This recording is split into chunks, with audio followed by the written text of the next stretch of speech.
cool. Look, we match. I guess I should do the blurb, the intro blurb. I look shiny. Shiny. Welcome to On the Nose.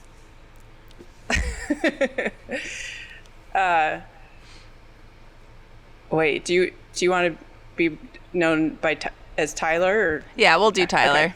Okay. So yeah, I'm here with Tyler doing a guest episode. There's a really big bug on the floor just right now. So I'm just gonna keep an eye on it. If it gets too close to me, I will have to deal with it. I did not do a lot of preparation for this. My plan was I was gonna sit down and write down everything that I kind of want to talk about, and then the ADHD went, "Yeah, bro, you're gonna make jewelry." So, that's what we're doing. Woo! What kind of bug is that? It kind of looks like a water bug. It looks a little bit like a stink bug.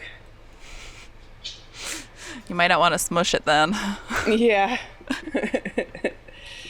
It's going that way. It's passing me by. Sometimes they get like in line and then they come at me, and I had a potato bug do that once, and I have a deep dislike of them, so I started screaming. I was at a gas station. I was like, "Oh my God!" We have a lot of June bugs here, and they're huge and gross. Yeah. I feel like I probably saw June bugs when I was in Kentucky, but I don't explicitly remember. I just remember the spiders being really bad and the chiggers. Oh, I've never had chiggers, but a lot of people here have gotten them, and that's a fear of mine. Yeah, I got them just going out and playing and stuff, and then I was 16 or something, and I come in and I'm like, "Oh, I got bug bites," and my family's like, "No, those are chiggers." I was like, what is that? And then they start telling me it's like a little tiny spider that goes through your skin and does some stuff and then comes out, and I was like, I want to die. It is yeah, it's like a horror movie. That's like a worst case scenario kind of. Not a fan. Yeah. So, did you have anything that you wanted to plug or talk about specifically? I had some ideas of things to ask you about, but also, if you...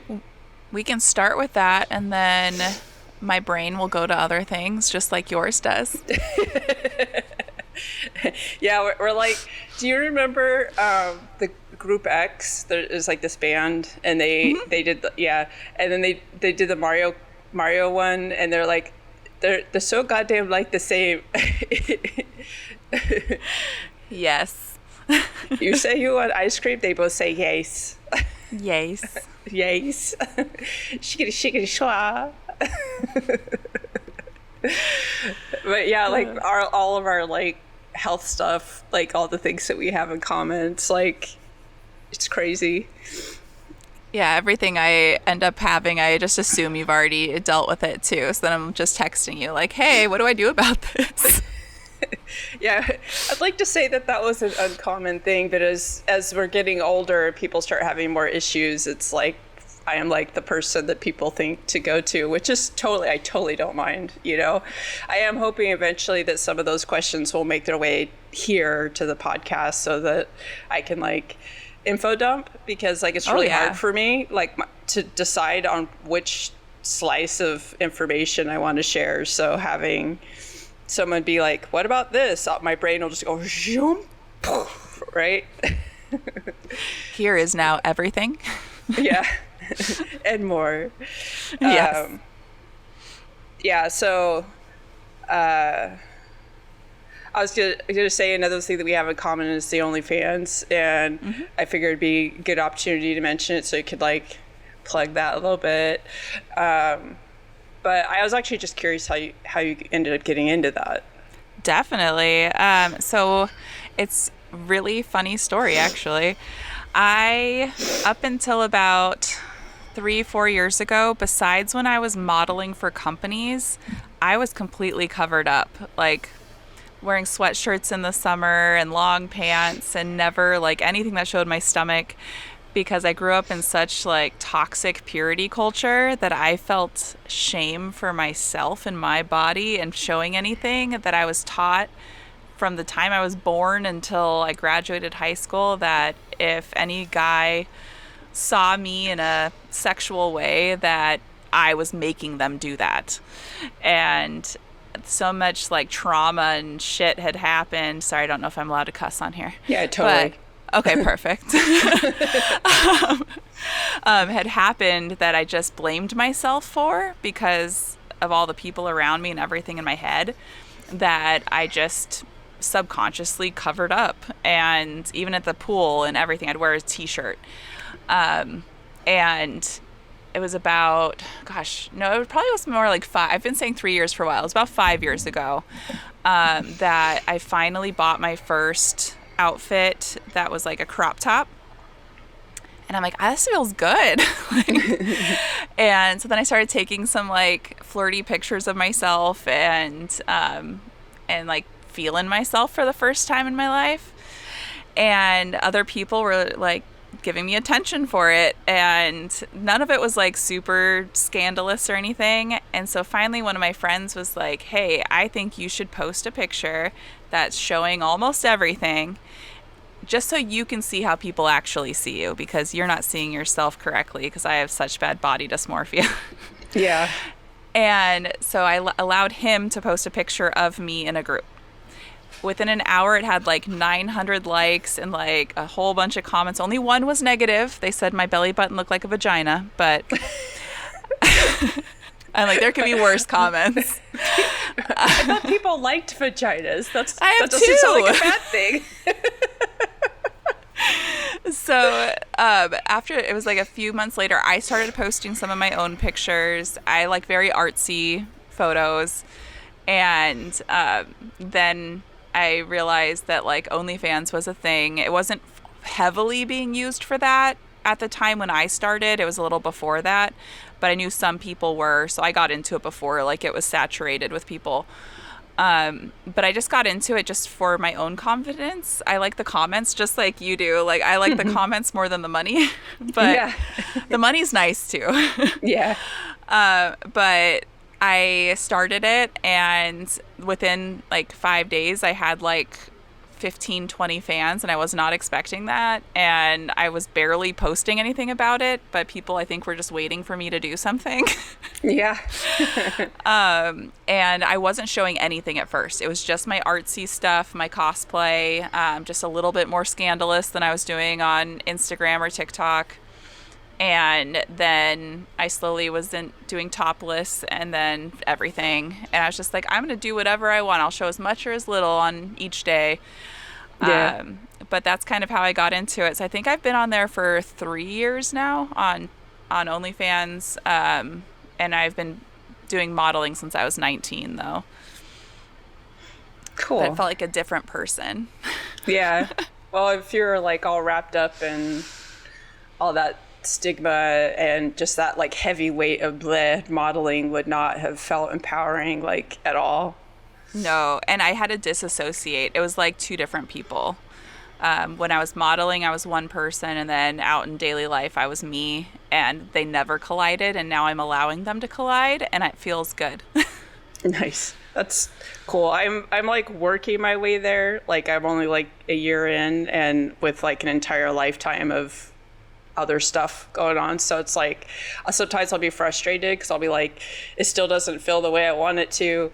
But I know it's like I'm learning, and like all the time, especially when I have somebody join up that actually comments and I get interactions, like that helps a lot, because without that information, my brain just goes, oh, they're either not seeing me, or they didn't like that one because they didn't interact, or, you know, it's like I have no way of like knowing basically.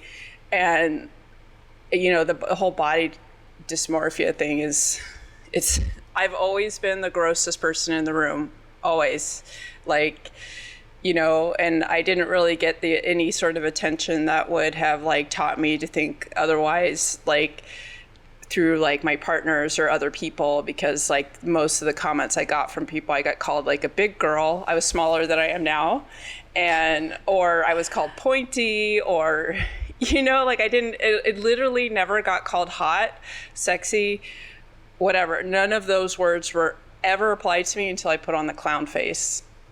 And Which is hot. I try really hard not to like twist that into a bad thing, because sometimes my brain will do that. Like I have noticed I'm a lot less comfortable showing like my face than I was before I started doing the clown face, because I feel like people like that more. Mm-hmm. But that's part of why like my OnlyFans is both.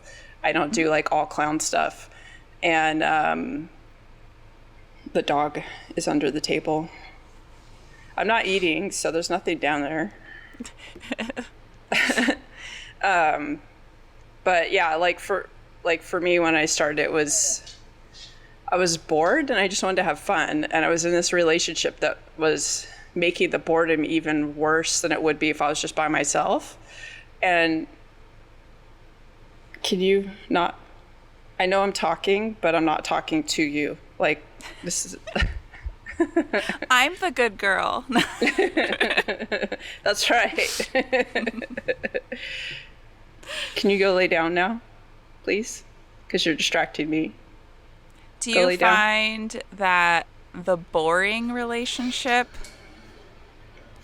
like you felt uncomfortable in it because of past traumatic relationships?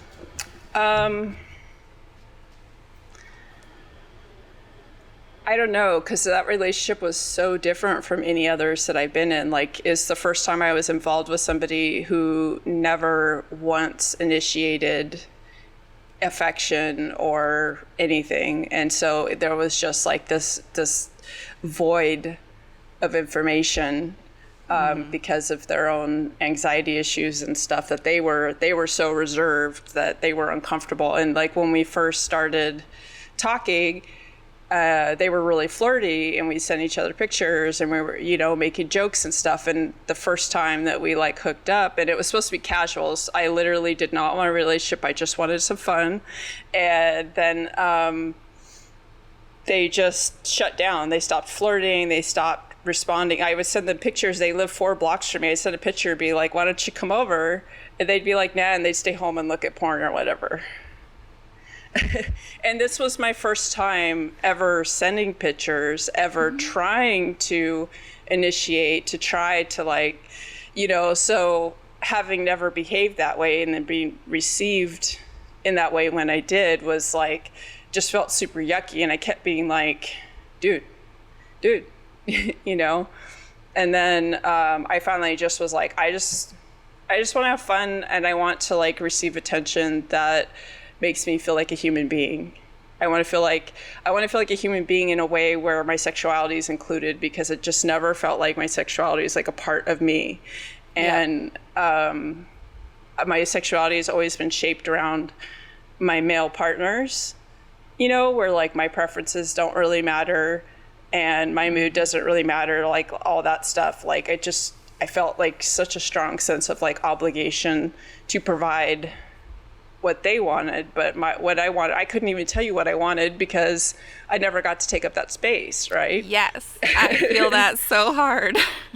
So I was like, fuck this, I'm gonna do something for myself. And that's what I've been doing, and I'm still figuring it out. And I have days when I'm like, I feel like I'm doing really good, and I have days when I feel like I suck. And, having surgery, having the hysterectomy, and my body changing shape like overnight has been really challenging. Like the last couple months has been like, and I'm like, if I can get through this, I think I'll be good. Like, yeah. Yeah, definitely. Yeah, I asked that because like my ex-husband, we're still like best friends, but he was so safe and so boring. He'll probably listen to this. But I felt so, and he's ace, and very not emotionally affectionate either.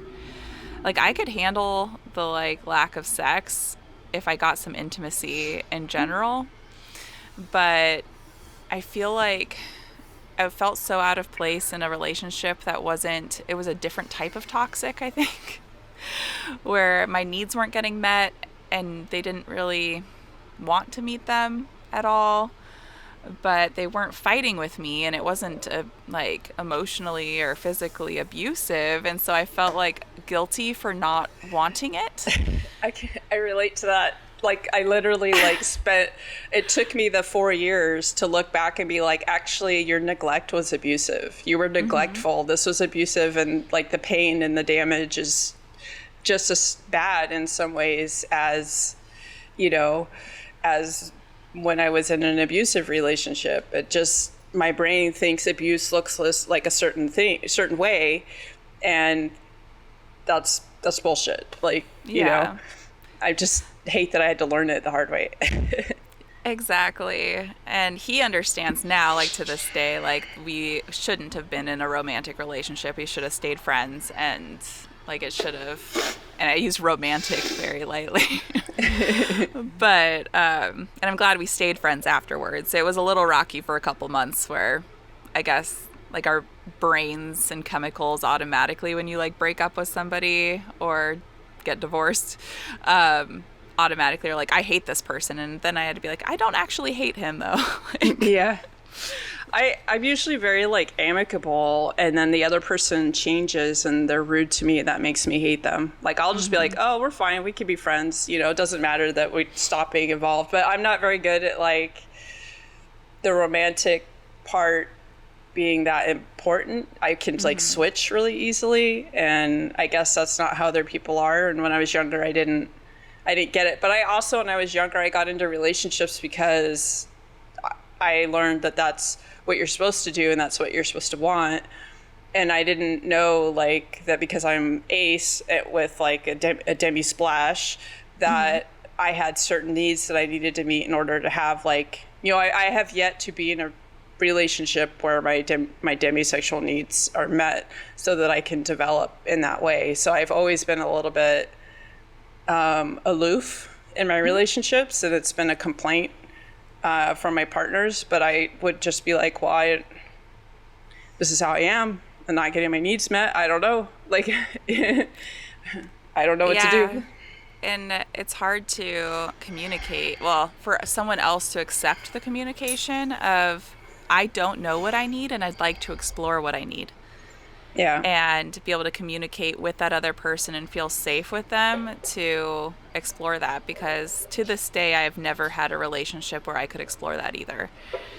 And so I really don't know what I need or what I like, because I've never had it.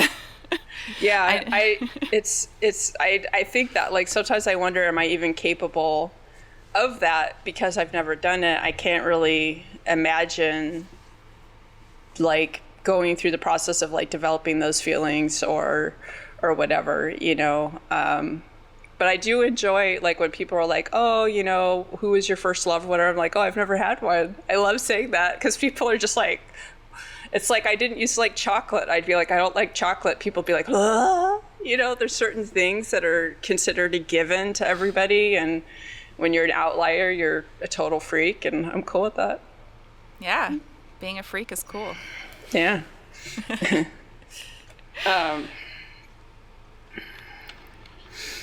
I need to blow my nose.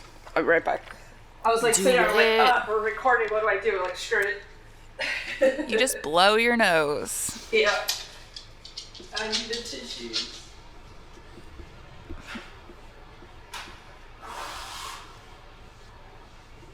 Hello, everybody. Go lay down. He does this when I'm like on my therapy calls and stuff too. It's all needy. He's a good dog. Doge. I sent mine downstairs because I knew every time she like scratches her collar, I can hear it in the mic. Yeah. He wakes me up when he does that. Go lay down. Good boy. So the bus, to just totally jump into a different subject. Yeah. The bus. What made you decide to do that? Like, how did you get into that? So I've always followed people who do renovations like that. And so one day I just started looking into how much it would be. So not just the bus, but like renovating it and doing everything. Like how much would it really take time wise and money wise? And 3 days later, I bought a bus. There just happened to be one. This was like right when COVID first. We didn't know what was going on, and the schools were all shut down. So one of the school districts was selling all of their backup buses they had because they weren't needing to use any of their buses, and so they decided to sell all of their ones they would use when their other buses weren't out of commission. And so it was a 45-foot school bus, and very well maintained. It had brand new tires on it, and which is like more than the amount I spent on the bus. And I just went for it because I had the money, and I'm like, you know what? I'm going to do it. This is going to be my COVID project. And then during COVID, the price of building materials all skyrocketed. So yeah. I started working on it and had already put in like subfloor and some insulation. And then the price of everything went up. So like 2x4s went up. I think when I first started working on the bus, they were like $2 and something each. And they went up to like $20 each. And I'm like, okay, well, I'm putting this on the side burner for right now because I can't afford to work on the bus anymore. Yeah. So as I would just kept an eye on like Facebook Marketplace and things like that, and slowly just kept working on it as I got materials. And then, so I'm actually right now pulled out a bunch of things in it to like redo some things that weren't working for me while I was living in it. And I really like the layout of it now, of how I'm redoing it. But it has solar, it has internet, it has a toilet and a bathtub. And I'm adding another bed above the driver's seat right now and redoing my office area. So I'm pretty excited about it. And I really like living in it. Yeah. So. Like what's your favorite kind of experience of living in it? I think just exploring different areas. I've been able to find different places to park for free. I've only had to pay to park at like one or two places the whole time I've been in it. And I really like just being able to go outside and pee when I'm I use my toilet as little as possible. Yeah, because the whole Blackwater thing, right? Yes, but if you are going to travel in your RV, the what is it called? It's where you can park at different vineyards and museums and places like that. It's like $150 a year. And they have, if you do the most expensive plan they have, which I think is like $190, you can use all of their dump stations. Okay, that's cool. For free. Yeah. I got a composting toilet installed, so that will not be an issue. Yep. Never mind. But your gray water, you can dump that there too. Yeah. I'm going to, so gray water is, the way the rules work with gray water is if you have a kitchen sink going into it, there could be food particles, so then it's kind of like black water and you're not supposed to dump it anywhere. But if you filter it, and you just need like a really basic couple of dollars sand filter, you filter the solids out, then it's gray water that you can reuse. So that's what I'm going to do, and I'm just going to get a water barrel, fill it up. I've been searching for like a good water barrel because the gray water tank's like 90 gallons on my RV. It's pretty big. And then just fill it up, like empty it, like whenever it fills up. And then use that to water my plants, because I'm going to get a little greenhouse, because there's nowhere for my plants that would be safe from the cat in the RV. So greenhouse it is.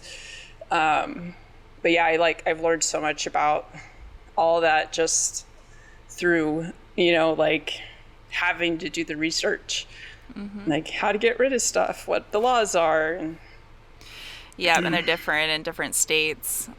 I know in some states you can like trickle drain your black water, or not your black water, your gray water. Yeah. So if you have just a small drain on it, you can drain it like while you're driving. And I'm like, Yeah, and that's so weird. some parks are like, and there's like parks, I guess, where you can just dump it, and parks where you can't, and you just have to like know the rules. But yeah, like California, I think like unless you were kind of in the butthole of California, you would probably have a hard time finding places to park because of the fact that there's the RVs. There's so many RVs everywhere because of the housing issues and stuff. Yeah. That's why it's Harvest Host. That's the name of the company. And there's a bunch in California that you could park at, and it's free. Most of them are just one night at a time. But if you like plan it right, you can go to a bunch of different ones and just park there for free. Nice. So it's pretty cool. And then you don't even have to use the businesses. Like most of them are vineyards or breweries, but there's a lot of museums you can park at too. And then people's houses. Yeah. I'm curious. I like now. I want to go look and be like, where are the ones that are like near where I'm going to be, because like I'm in wine country. Once I'm in the RV, not so much for my RV, but if you ever traveling, I'll see how close you could end up. Definitely. And I mean, I'm not a huge drinker, but it's kind of nice to try like different like wine, like just go wine tasting or whatever. You spit it out anyway. Yeah. I just watch. I can't do I've never been able to handle the tannins in wine or tea or grapes or anything. They just destroy me. So, yeah. And then because of the mast cell stuff, I can't do, refurbished is not the word. I know what you're trying to say too. Yeah, I can't do alcohol basically, or kombucha or any of that because I can't do that. And it like I used to be able to do probiotics. Fermented. Yes, thank you. It was gonna come. That's why I moved on, because I was like, it'll come to me if I don't look at it. I used to do like these probiotics really regularly and stuff, but they're all fermented, and now they just absolutely destroy me. So I like, thanks body for that. So I've been able to find a few probiotics. They've all been liquid that I could tolerate. I think because they go through me faster. Yeah. But I'm supposed to do. I've been doing this like mushroom drink. Like it's not the coffee thing. It's like mushrooms and different teas together. It tastes like a mint tea, and it's kind of gross, but it's been helping a little bit with how I'm feeling. Not so much my digestion yet, but how bloated I was feeling, and which is crazy because throwing up every day right now with my gastroparesis. I've actually I haven't gained weight, but my pants don't fit because I'm so bloated from I don't know what. Yeah. I know I have like this bloating thing that I started a new medication that's supposed to help, and it's like I think I need to up the dose, but I have this almost like pregnancy belly, and I'm like, what? That's exactly what I felt like. I felt like I looked pregnant. None of my pants were fitting unless I put it below where I'm bloated. Yep. And I don't like low pants. Can you ever, sometimes when you're bloated, can you almost like feel your intestine? Like especially my small intestine, I'll actually be able to be like, oh, geez, Yeah. I don't know, I just put a string on me and like I'm a balloon, That's what it feels like. And I swear that's what I'm feeling in there. And then I can feel like where my colon is too. Yeah. It's so I don't know. It's weird. We're so ladylike. Yeah. Well, the thing that annoys me about it is when I was younger, if there was ever any bloating, it was gas, right? This is not gas. There is no farting. I don't get to have pain and then have fun, right? Like if I had gas pains, I could go lay on my side and be like, and I'd be like, ha, ha, ha. Nope, there's none of that. There's none of it. Speaking of ladylike. It's not. Yeah, it's like higher up, and like. Yeah. I don't know. It's weird because like I have not been able to keep solid food down for 2 months now. Yeah. Maybe a little over 2 months now. No, go lay down, please. And I have not lost a single pound. I'm the exact same weight I was when it started. And it's like I'm just retaining like all the fluids and everything. And I don't know. Yeah. Like I can feel where I'm smaller from not eating, but I just retain everything. And I don't. Yeah. Yep. I have, because I'm in between homes right now, I don't have I have the compression pants that go all the way up to here and they like squeeze, the medical ones. And those can help if I use them every day. But I wear like compression socks and stuff like that because I do have a lot of like fluid retention, and the doctors are kind of like, we don't know why. And I'm like, yay. Yeah, I'm assuming it's related to the mast cell stuff and all that just because it got worse when I flared up. I think that is what's causing it for me too. And I don't know. It's like my safe foods have become unsafe because I throw them up. I even threw up my safe Taco Bell yesterday for the first time. I was going to ask about that. But I ate more today, so we're going to see. Yeah, I had like a reasonably healthy like breakfast burrito, made me super nauseous where I was like, but then like I had mac and cheese last night and I was fine. And I'm like, okay, so we're back to like the worst of the foods are the safe foods. Like I don't need that. That's not...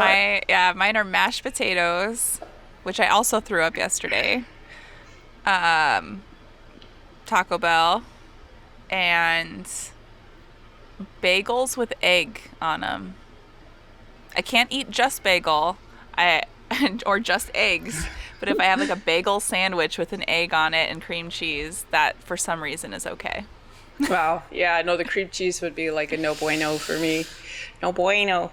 The like when I first got sick, I tried to do an elimination diet and figure out like what I could tolerate, and I could tolerate rice cooked with double the amount of moisture, like in broth with like scrambled eggs. That was like one of the few solid foods that like I could handle. But after like a couple of months of that being the only thing I ate, my texture stuff we're not eating that again for years, right? And then I had to like find other things, and that's how I ended up on a liquid diet because I couldn't find anything that didn't just make me sick besides like McDonald's. I could go eat McDonald's and I was fine, but there's no way I was going to live off of that. That's not... Supersize me. Right? Like I'm sick. The last thing I need is to not be getting vitamins and stuff. So I did my best to like build like a healthy diet through like a liquid diet, but it was I had malnutrition even still, and I was doing like bone broth protein, and I added fiber stuff to it, and I could do bananas as long as they were blended up. I couldn't eat them, but I could blend them. And but it was interesting because I had like malnutrition, but my good cholesterol was really high. So I was getting something, just, but I did, so this company went under, but when I first started being able to eat solids, I would be okay for a while, and then I would relapse and go back to liquid and back and forth and back and forth. And during that time, I was getting blood work for my malnutrition. And then I was doing fecal tests where they were checking my gut flora at the same time through this company called Ubiomi, which is they went out of business because they were billing insurance improperly. So the technology was legit, but their billing practices were not problematic for patients, only for the insurance companies. How dare they? I know, right? So it was really cool, though. As I started being able to add foods in and started being able to eat salads, I was literally able to watch my gut flora, like, population shift to have more diversity, and like the certain bad ones that are associated with inflammation became less frequent, and these other ones became more. And it was cool. Like, I totally like was nerding out with that and was like sending them to my GI. It was something I was doing for myself.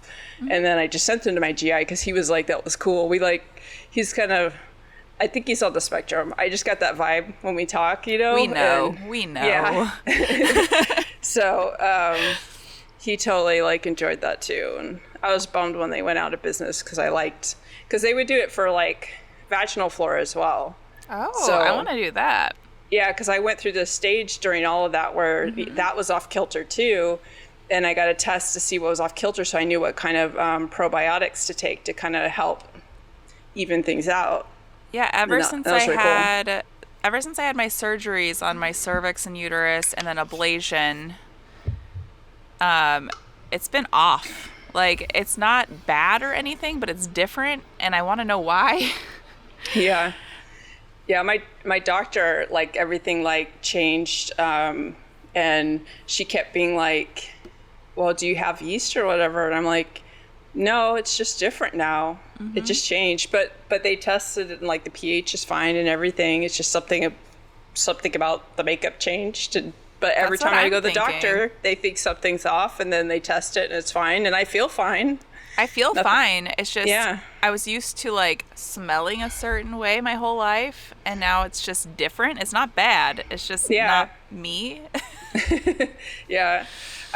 Exactly. That's it. It's like when you go to the bathroom or whatever, and you're like, I just don't smell like the me that I used to smell like, but it's very subtle. Mm-hmm. You know? No one else has said anything, but yeah. Yeah. I don't know. MILF potato. Interesting.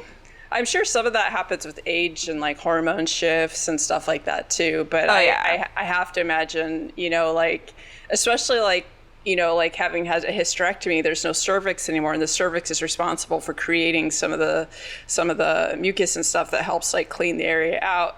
And I'm sorry for the guys that are listening to this going, oh my God, but you know what? If you like it, you should know it. So, and if you have any people that own uteruses or cervixes or vaginal canals, you should be versed in it anyway. Yeah, exactly. So, I mean, I guess the analogy doesn't really work anymore because it's changed, right? I'm like, it's kind of like it's like having a car and not like paying attention to the details of the car. But I realize a lot of people don't actually pay attention to the details of their cars anymore either.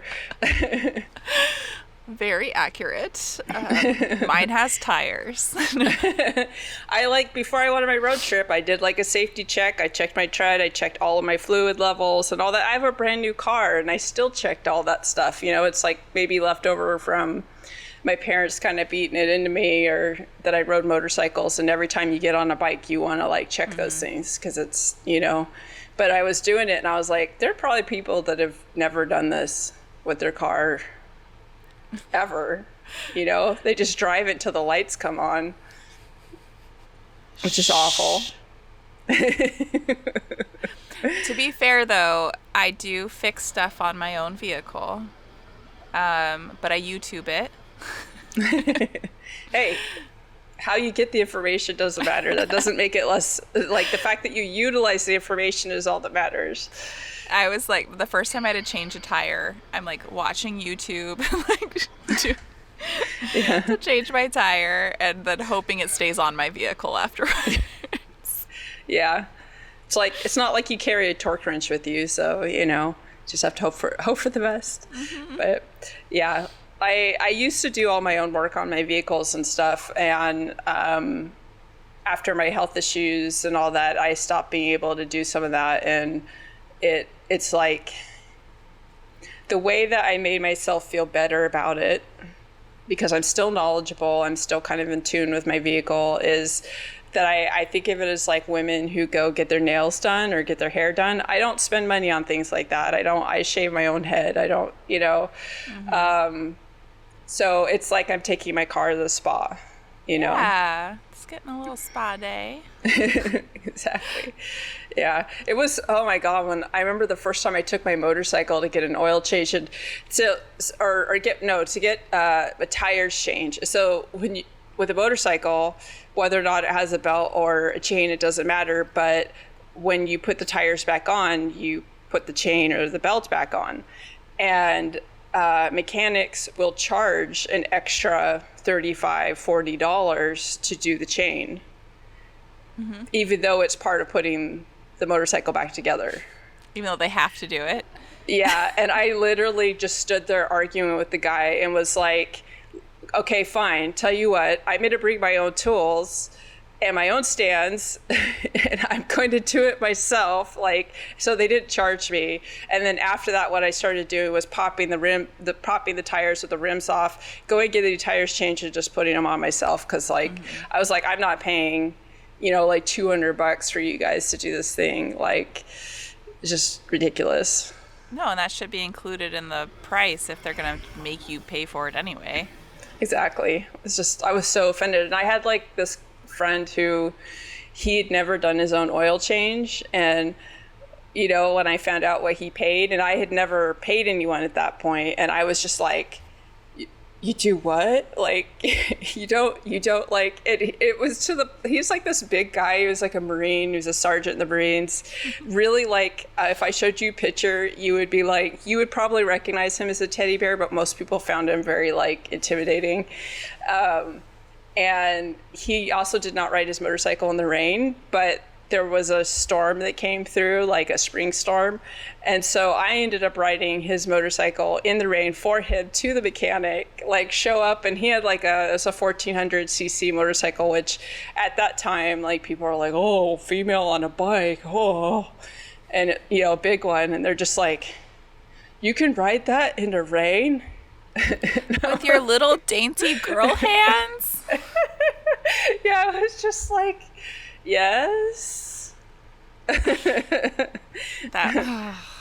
Yeah. Growing up in a family, so we always had motorcycles, but ours were street legal dirt bikes, and so we had KTM's, and then we had street legal Hondas too. Nice. And I never knew how to work on them, but I could ride them, and then I've been a target shooter since I was 7. So, and people are like, "What? You ride motorcycles and you shoot guns and you're a liberal? What?" I'm like, yes, I do. Right? Yeah.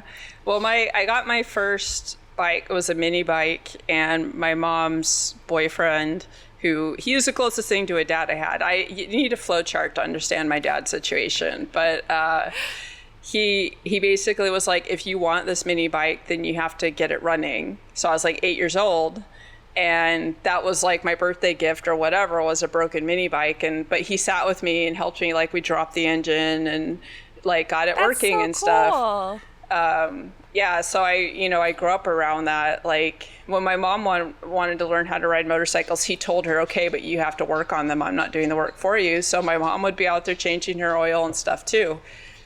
And I wish my stepdad would have let me. That was the thing. He would not let me or my sister. It was just my brothers that were allowed to work on the motorcycles with him.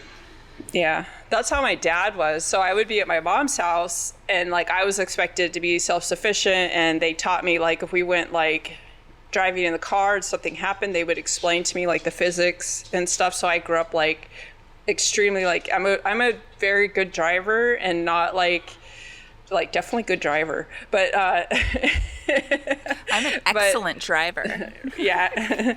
Dad lets me drive the car on Sundays. Lets me back out of the driveway.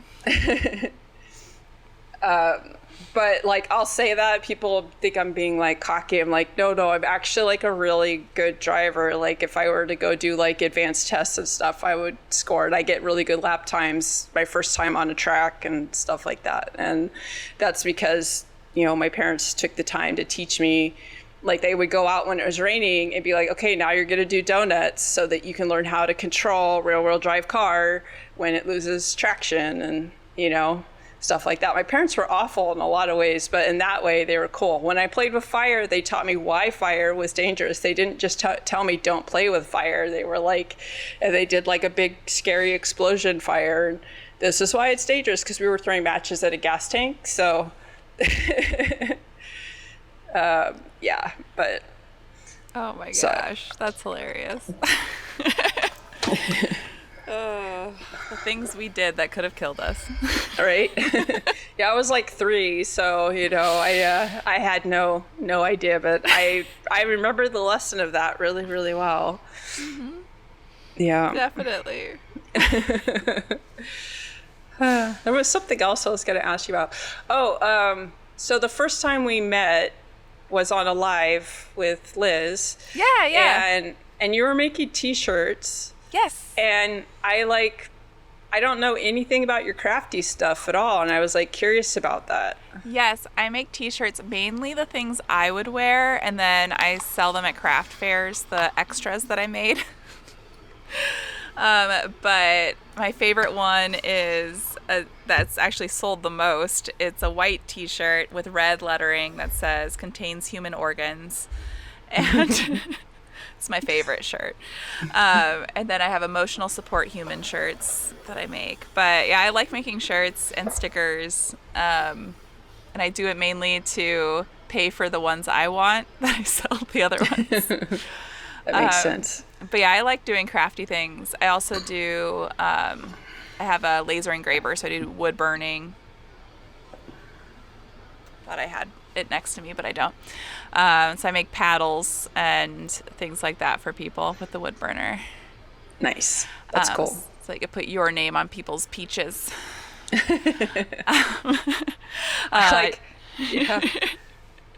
I have my parents ruined any possibility of me ever because when I was little they had a ping pong paddle with holes drilled in it with butt warmer on it. They thought it was funny, but also it hurts. So that was actually the falling out that I had with who was when he had those that he wanted to sell. And I mentioned in passing, I have this association, and then he made a big deal about it, and I was like, well, that's not how you respond to somebody else's trauma, especially when I'm not making a big deal about it. Just kind of mentioning in passing because my brain can't help it. Yeah. It doesn't mean you can't sell that. It means that I don't want it. So. Yeah. And I was offering to be supportive. I was like, hey, I'll repost your stuff, or I was using my FetLife then, so I was like, I could talk it up on FetLife for you or whatever. And he said, no, I don't want you to do that because of and I was like, okay, you don't know, I don't have to, it's fine. Cool. But and then I stopped using FetLife because I got really tired of the DMs on there. So God, it's just a bunch of dicks trying to friend me. That's just a picture of the dick. What is this? Yeah. I know. To me, it's really sad because my association with that, I didn't make an account until last year, but I've always heard about it, talked from my friends who are in that community. Mm-hmm. And so it always sounded like this really sort of positive, supportive space. And I am assuming at some point, the meat market moved in and it changed it quite a bit. And I found a lot of, so I do have a community on there, and it's people I know in real life that are part of a munch that I'm a part of. But all the messages I get on there are just, you could tell that they are, it's called cowboy polyamory, where they try to find poly women. Usually it's a man trying to find poly women to make them monogamous. And it's not necessarily that they're going to be monogamous, but they want a bunch of people monogamous to them. And it's so toxic and so gross. So they want a harem, basically. Mm-hmm. Wow. And you can't be with anyone else, but they can be with other people. I don't like that. I'm I don't want to be attached to anyone anyway. Right? Yeah, I don't like being told what to do. So that even if I didn't want to be with someone else, I would want to be with someone else because they told me I couldn't be with someone else. Like, just don't tell me what to do.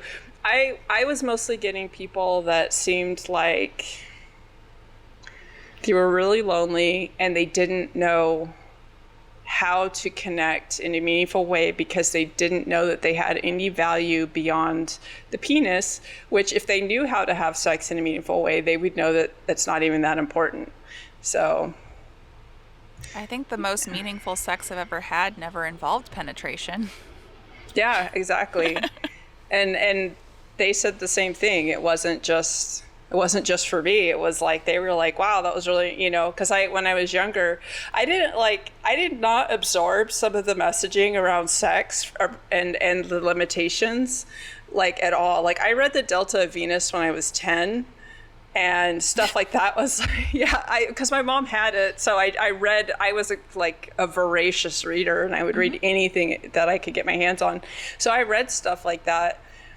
And I just thought that, because there's a lot of emphasis on the female orgasm in that book. And so I just thought that, that was normal. And so the first time I had, a sexual relationship, he was very attentive. And we always went at the same time. So it was, just worked out. And then when I went into the next relationship, he was not attentive.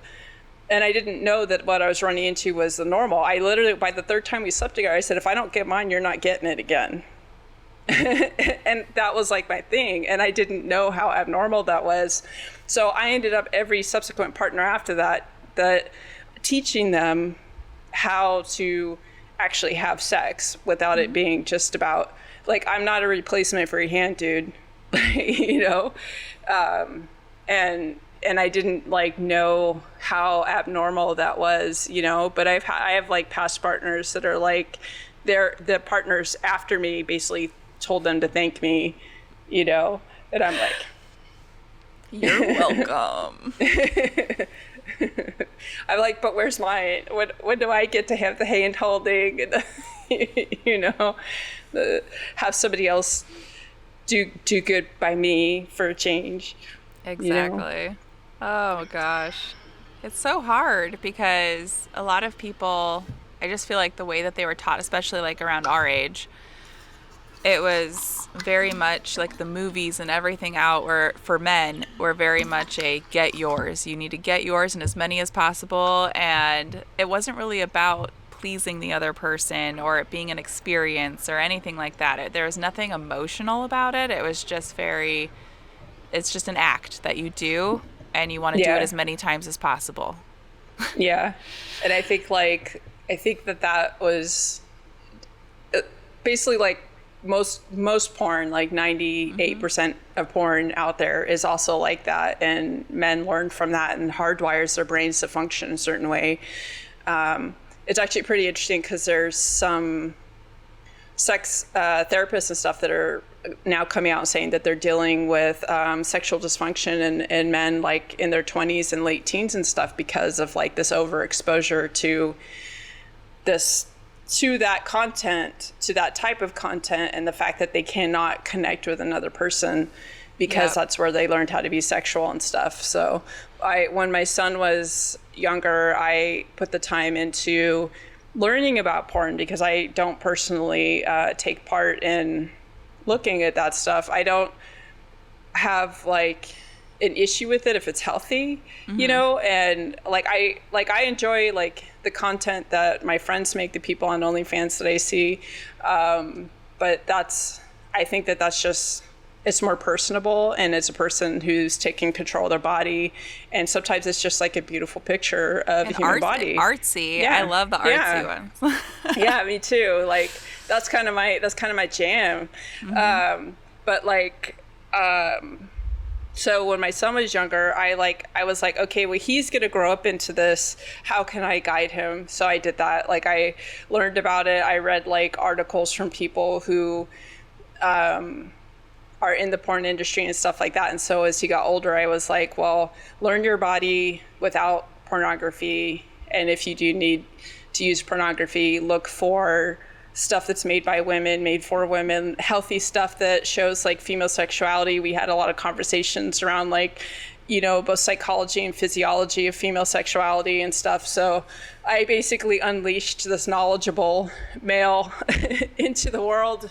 And he was then teaching his partners how to have orgasms and stuff, because like he knew something that they didn't know, because like a lot of girls don't even know what they're missing. And I was bummed out to find out that I thought his generation would be better. And it sounds like in a way they were kind of worse, because they're emulating the pornography that, like when I was younger, pornography was not, you could not just get to it, you know? No. And it was like, if when the internet became a thing, you would have to wait for it. It's like, just like waiting for an image. And like at first it wasn't even videos, because that was too big to put out. Yeah. And so it was like waiting for images to load. Yep. Yeah, I remember there was like BBSs dedicated to like adult content, but it would be like photos and like hustler stuff and all that. And you know, and it wasn't that different than finding like a Playboy magazine or whatever. So it was, you know, and then when the World Wide Web came out, it was, you know, all the porn sites had, you had to pay to get into them. And so you could see some stuff, but you couldn't see very much stuff. And so it was not like it is now, where for some reason the porn industry has decided that porn is a right, without regard to safety or health. It's like cigarettes back in the day, you know, and I think porn needs to come with a warning. I mean, they have lobbyists who've done the same shit that both the porn industry, or the cigarette industry, and the sugar industry have done to suppress like meaningful data about the impacts of it. So yeah, I agree. And on top of that, like, I'm actually really glad that things like OnlyFans have saturated the market, because it's gotten a lot of the like slavery aspect of things out of there, and put a lot more of the power into the actual people doing the work's hands. And they can determine the type of content they're going to put out, because I've heard from a lot of other, especially like female presenting people, that they didn't like working, like people who did work in the industry before, they didn't like that they had no say in the type of content. They didn't even know until they arrived what kind of content they were making. Yeah. And now they can choose what they do and don't want to make, and who they do and don't want to make it with. And I think that that's huge. Yes, there's a paywall, and there should be one. So yeah, it's a service, and it's a lot of work. It's not like, you know, some of the content creators are putting it out, like the amount of content that they put out. I'm like, and then they'll do like have free accounts and stuff, and and I'm like, man, I don't trust people to tip, so that's why I'm not doing, you know. Plus, the paywall just makes me feel safe. I feel safer behind it. It's not like anyone can make an account and just see what you put out. Having that paywall, even though mine is like the amount of a fancy coffee at Starbucks for the whole month, I probably should pay more. But I have that paywall there because it does provide that security. And for myself, that someone has to pay for this content. OnlyFans will sue if they put the content out there with the watermarks on them. So if anyone sees that out there, they'll alert OnlyFans and they will sue them for using your content. And they only have access to it as long as they're paying for it. So yeah, and you deserve that. Yeah, seriously. So one thing, like backing up just a little bit, like for content creators, I think one thing that I hope changes, and I think would be good to have like education around it, is to let especially the female presenting people know that that they do get to make a choice. Because I think that a lot of people, and I've talked to quite a few women who made content, that they ended up getting really burnt out because they felt obligated to cater to what people were saying instead of making it about themselves and making it about their own sexuality. There's nothing wrong with catering, but I think that like it still needs to be like in sync with yourself, with what you really want to do, what makes you feel good. And, you know, I think that like it would be good if there was more language around that, but I think that there needs to be more education around how unrealistic a lot of the pornography is out there and the impacts of it. And I know that that's like one of those things, especially on YouTube, that gets suppressed, is you'll see these videos of like actresses and stuff come out and say, this is what happened, I'm traumatized, blah, blah, blah, and then silence, you know, Yep. like... And the fact that it's like people take it as an all or nothing thing, like they get so offended if they do make that content. And that's not what we're saying. We're saying that people need to understand, just like drinking or just like going to the casino or just like anything that could be addictive, anything that could be problematic in your life, in your relationships, that this is what could happen and this is the healthy way to consume it. And this is the healthy way to make it and produce it as well. And we're not saying that you can't make it. That's not at all what we're saying, or that you shouldn't. It's that we need to be respectful and conscious of the effects that this could have on certain people. Yep.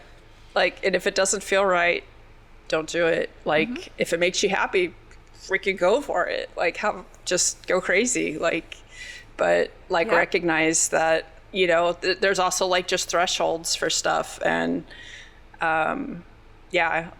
like I don't like being told what to do at all. Like, do not tell me what to do. I'm like, go away, I don't want your money. But some people, like, they like that. They like having the feedback or whatever, you know. I love suggestions. I love it when people say that they like enjoy something or how something makes them feel, because like I'll keep that in mind and it makes it more fun for me later when I make similar content again. You know, like I get regular requests for more butt, which I don't understand. Because I'm always like, my butt is disgusting. But then people are like, no, more butt. I'm like, okay, I could do that. Weirdos. Not in a bad way, not a judgy weirdo way, just weirdos. You posted some recently that had your legs in it too that were really hot. And I was like, hey, you talked those down so much. Like, stop it. So what my brain did is my brain took that information and it said, yeah, but it was just the angles. Like, and I have to tell my brain, your legs, those are your legs at that angle. Those are still your legs. They're still your legs. And they were still hot. Hot. Nice. I don't know how to, I'll process that later. That's okay. I got like all warm and stuff. Yeah, I feel that way about certain like body parts of mine too. And people always ask for more butt from me too, because I post a lot of top half of me. But it's really hard to take pictures of your own butt. It is. It's like, and then like the angles that are easiest to do are not the best angles. They're like, It doesn't matter how nice your butt is. There are just some angles that don't work that well. And maybe okay, so here's the thing that I like, if I got more feedback, I would know if the angles work better or not, but my brain goes, that does not work, but maybe I would post it and it would work. And, you know, I've been posting more diversity to like, you know, see what gets interaction. Yeah. In theory, every angle should work because people just like looking at people. Yeah. But yeah, I still just, I don't, you know, like I started posting the videos and because my brain always tells me that my sexuality is gross. And so then I was like, well, this is going to gross people out. And then people like it. And then I'm like, maybe it's people not gross. People are gross. Then we can all be gross together. Yay! The first time I posted a video like that, I was so scared. I didn't sleep. Oh my gosh. I remember the video too. I think I was dressed up like Velma. And I'm like, at first I was doing the video for someone and I'm like, you know what? I think I'm going to post it. I'm going to see. I'm just going to see. And people really liked it. And the comments were like, some of them were gross, but some Some were flattering. And I'm like, oh, that felt really good. Like, Yeah. to get comments like that. I've seen a few and I like them. Like they're like, you know, in a way it's interesting because there's like multiple, it's not the way that I think other people consume it, like men or whatever, because men would just, you know, but like, because you're a fellow creator, I look at your stuff from also, you know, as a creator. So your stuff is very like inspiring and also reassuring. Like sometimes there's parts of your body that look like my body and you look awesome. And I'm like, well, if you look awesome, then maybe I'll look okay. Like, you know. Say it. Say awesome. Okay, awesome. But so it's interesting because I can like, I have like, there's like different, I guess different gears of appreciation or different layers or whatever. So it's cool. Like it's neat to be able to kind of share that with people. You know, to share this part. I feel the same way with your content too, because I'm like, oh, she looks like me. That's cool. Yeah, it's neat. You know, like I don't know, just sharing that part of being human. Yeah. You know. And I think that's why I did so I used to do boudoir photography, and I would do free shoots for people who were really scared to do them because I'm like, everyone is beautiful. Like, I promise you will feel good about yourself after I'm done.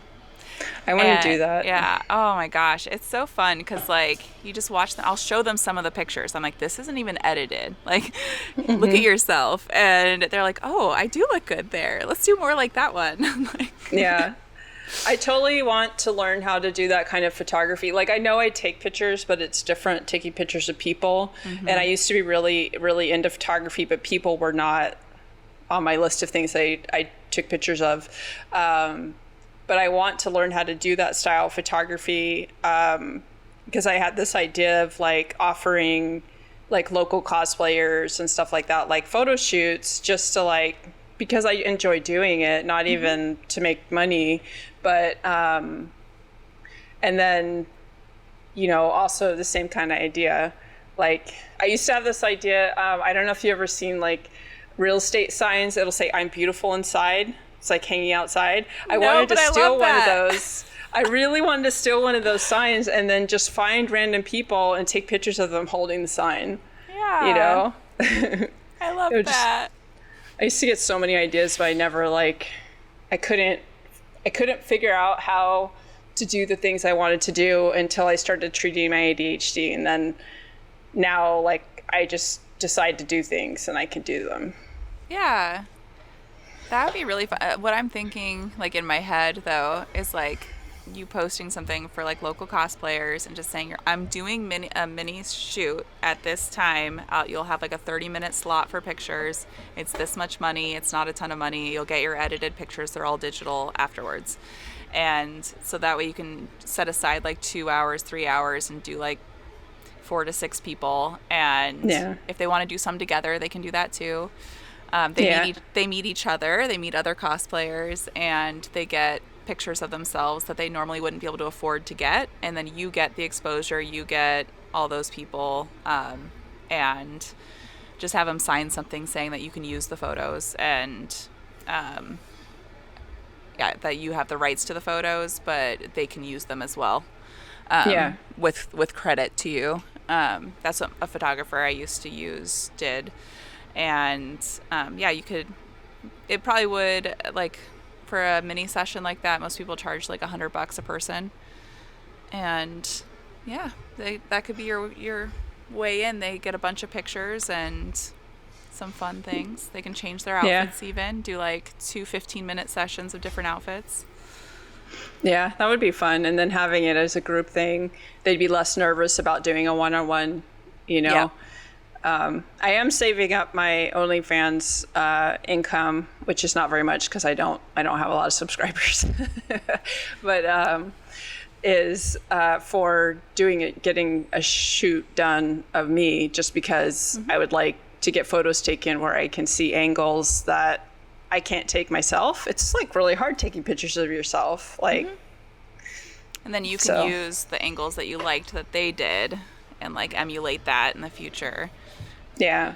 And it's nice to see how other people see you and how other people, the angles that they like and the lighting and everything else, and seeing yourself through someone else's eyes is really nice. I've done 2 shoots like that. I've paid for 2 shoots, and they're not cheap. No. Yeah, they're not. I was looking, I was like, maybe like, I think it's like in my area, it's like $500-$600 or something. And I was like, yeah, it's gonna take me some time to like save up, but that's you need okay. to make sure that includes the photos, Yeah. because sometimes that's just the shoot, and then afterwards you pay for the photos. Okay. So the last one I did, I won the shoot, but I knew I was gonna have to pay for photos. I wanted them digitally, but the only way I could get them digitally was if I bought one of their packages, which included a photo album and like some other stuff. It ended up being $3,000 What? Wow. for my free shoot. The one before that, they allowed me to just My buy brain the is photos. just like, I was not that's expecting that. it's like wedding photographer prices there. That's, And the funny thing is I won it because I was going through like health issues, and they're like, oh, we want to offer you this. It'll be a free shoot if you like allow us to use the photos. And I'm like, okay, that's cool. But I want them too. yeah, that And- sounds kind of, But it's like that everywhere. So I would make sure, because the other place I went to, they were very clear ahead of time. They sent me the packages ahead of time, how much things would be. I paid for the session, which included hair and makeup and everything. And I think mine was like 5 outfit changes that I could do. And I think I paid like $1,100 for all the pictures just digitally. I didn't want any of their products, but it was like $1,100, and it was like 100 and something images. So I was like, okay, well, it was like $11 an image or whatever. It's not too bad with them edited and like beautiful. yeah. And I just paid for, I was like, can I have all the photos? Just all of them. Yeah. So, which ended up being like 5 different shoots really for the $1,100, because I booked like the longer time so that I could do all those outfit changes and different settings and everything. And it gives you, because you don't post every day, so that would have given you a fair amount of content. And I actually only had people, I barely posted any of those photos. I made them pay for them. So I was like, if you want access to that shoot, like I did it in 5 different groupings, then you have to pay for that whole series. So I posted like 1 picture from each of the shoots, each of those 5 outfit changes, and then told them if they wanted the whole thing, they had to pay for an additional amount for them. So Yeah.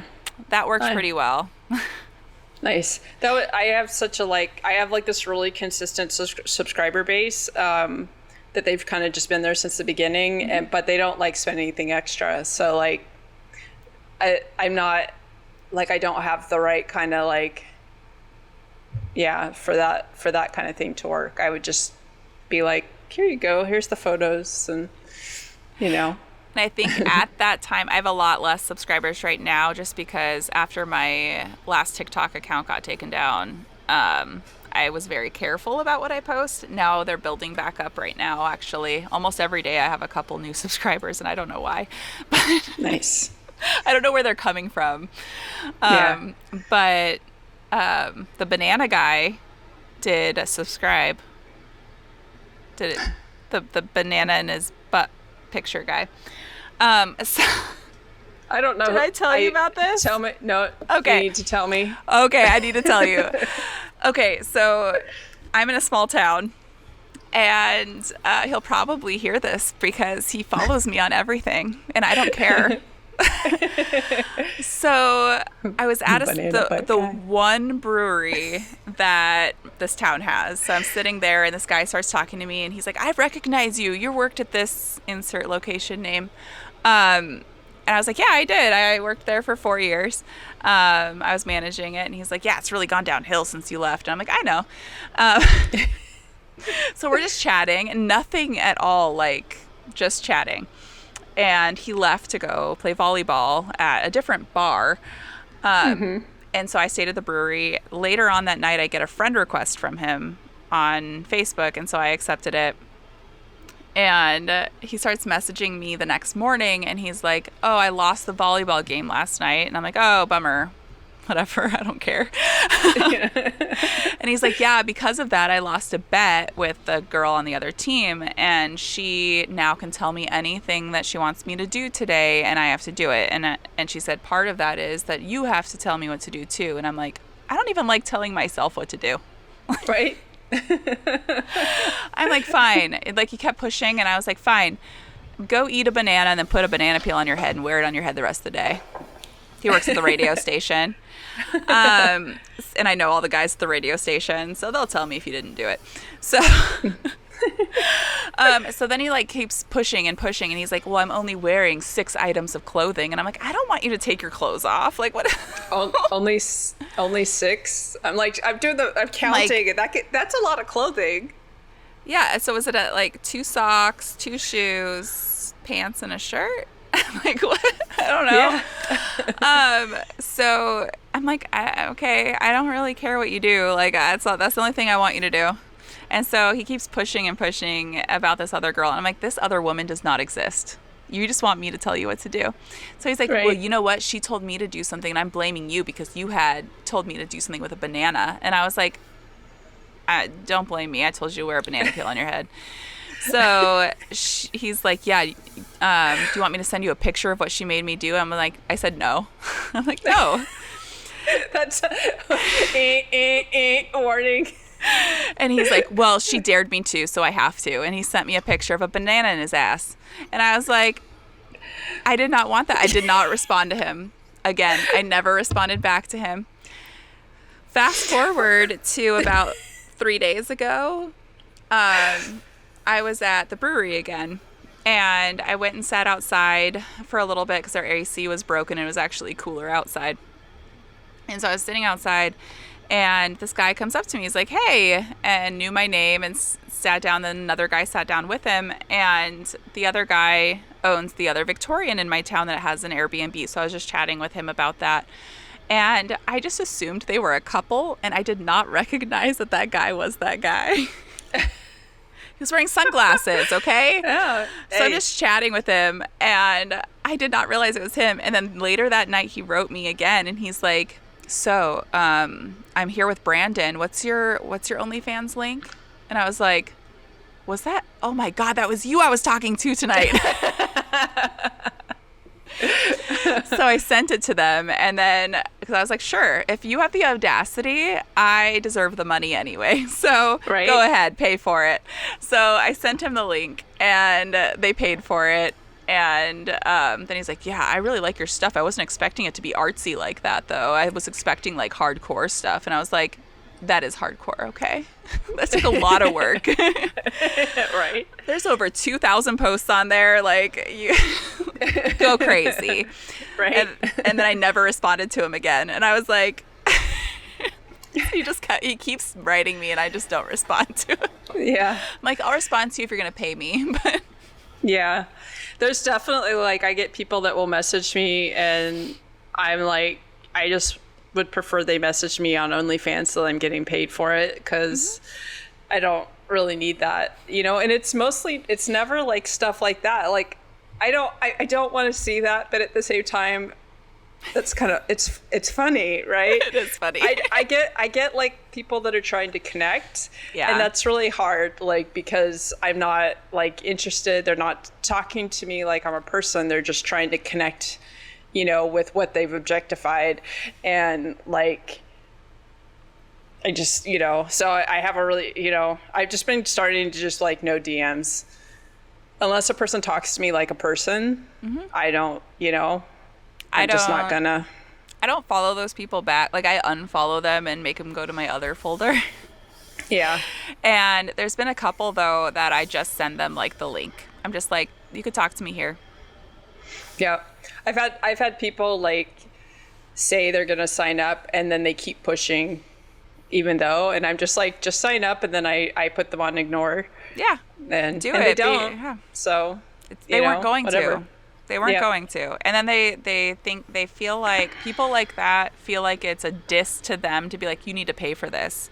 This is what I do. Like, Yeah. there's lots of people who are willing to pay. And if it's not you, then go find somebody else to talk to, because I don't have any interest.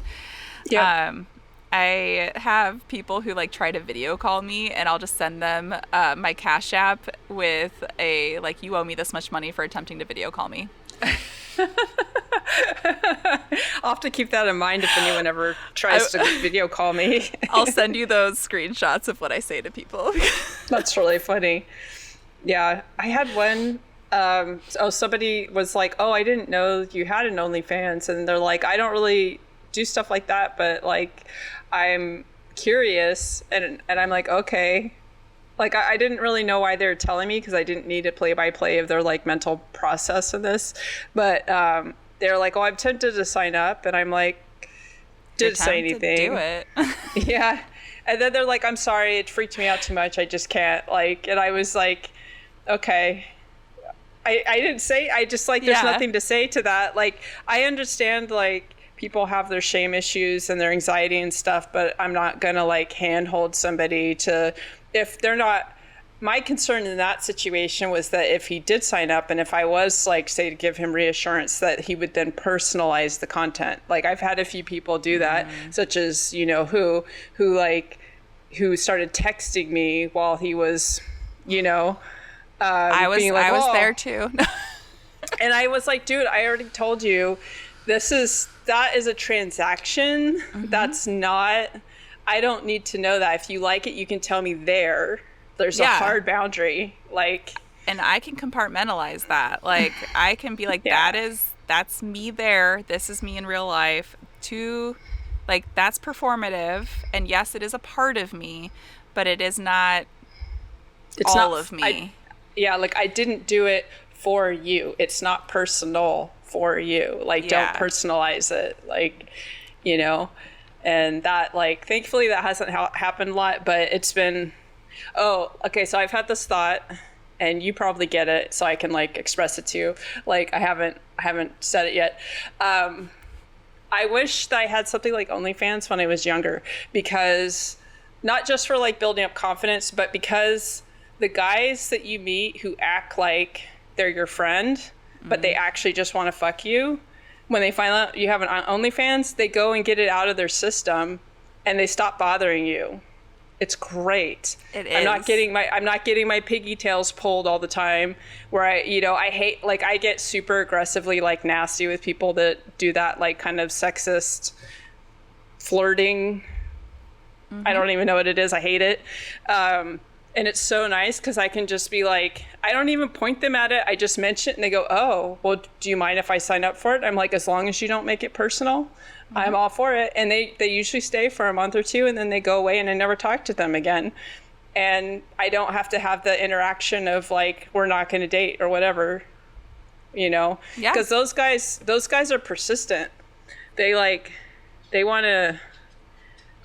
the sex or whatever so much that even when you tell them no, they keep, you know, like they just keep bugging you. So like, it's awesome. I haven't had to deal with that as much. That is awesome. I do have quite a few people that like cross over with TikTok and OnlyFans, and I'm fine with that, because both are performative, both are a character. Yeah. And it's a character that's part of me, but it is a mask. and so those two crossing over, I don't mind too much, especially when I know they're paying me. Yeah. So, it was worth it to them. They do appreciate what I do, and they do pay me. And I do like to thank them for that as well, and very publicly, like, I'll just thank them for what they do. But and they like that too. But it is nice to keep it very separate, and for them to understand that, and to have the strength in myself to tell them that, to be like, this is what this is, and that is it. Like, that's not, you're not going to move in with me. You're not going to woo me. I am actually very not interested. Yeah, I'm not sending you photos like outside of that, like none of that. By the way, I have an echoalia going on right now, and my brain is just saying banana butt guy I love with an it. echo, like, you know, kind of like the 80s cartoons, you know? Yeah. He needs his own, like, I need to make, like, go onto Fiverr or something and have them, like, make a banana peach. Like, just a banana going into a peach and send it to him.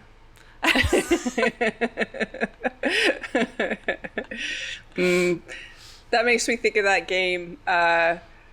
Was it Cookout or whatever? Like where you're the little characters and you run around and like make the meals and stuff, and you have to chop up the fruits. I like playing with I play two characters on one controller and just like it's fun. I like those games. And my ex-husband used to make fun of me because I managed a coffee house and bagel shop. And he's like, you come home and then you play a game where you're doing the same shit. And I'm like, but it made me see at work like a game. So when I saw like the orders come up, it was like, okay, what order do I put them in that I can make them the fastest and like get them all done and clear my screen? And it really felt like a game. And yeah, wow. And I loved it.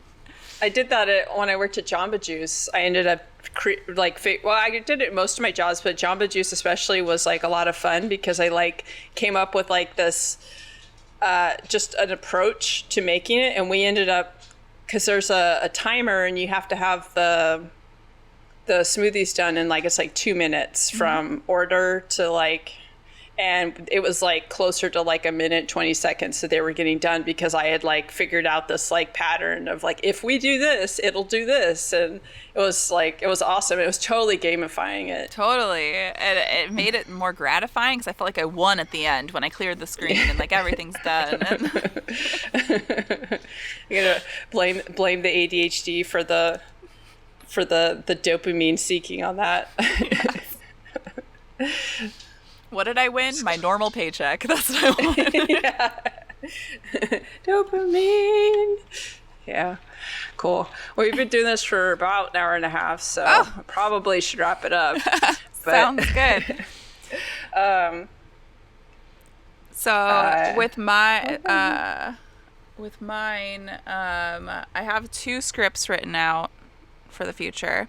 I'm going to keep working on them, and then I'm trying to figure out, like, am I just going to read them or if I'm going to tell the story and have bullet points? But I'm trying to decide that still. Yeah. Yeah. Well, yeah, just let me know when you want to, you know, and the thing that I'm learning through doing this is that I can start doing it one way and I can just change it. So that's true. We see what works. You know? I'll do it both ways. Yep. See which one feels good. Yeah. It could end up being that both work for you, depending on the story and your mood and how you're feeling, brain fog or whatever. How well I know the story is it? Yeah. Yeah. So, yeah, definitely let me know when you're ready to work on that. And I think like I think I should be getting the RV around the 15th.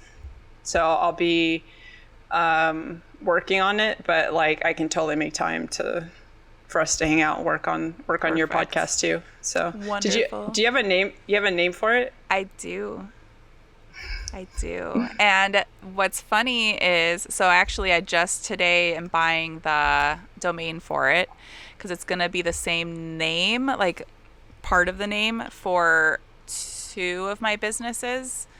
But it's 2 Crows Attempted Murder. And I'm excited about it. So 2 Crows Entertainment is going to be the overseeing domain, and then it'll be the 2 Crows podcast, and then 2 Crows escape rooms. So nice. I'm excited. That's legit. So I'm gonna work on the logo. I just was thinking with that name, you have like so much potential for the logo. I was thinking like my tattoo on my thigh, but a little bit different because I want it to be something cool enough to put like on a t-shirt, but also have it like on the sign for like where the building is for the escape rooms too, and use the same logo.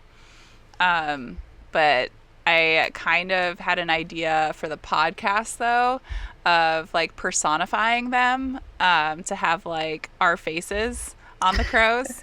But I don't know how it'll turn out. So maybe just like our nose profiles or something. Like, although mine's pretty distinct.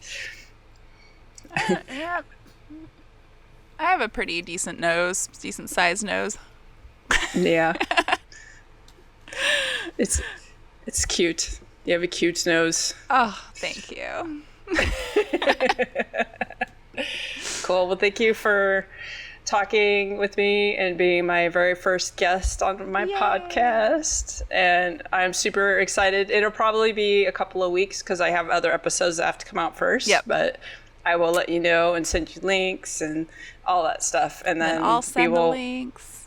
And the things and the stuff and whatever. Cool. Awesome. All right. Bye. Bye.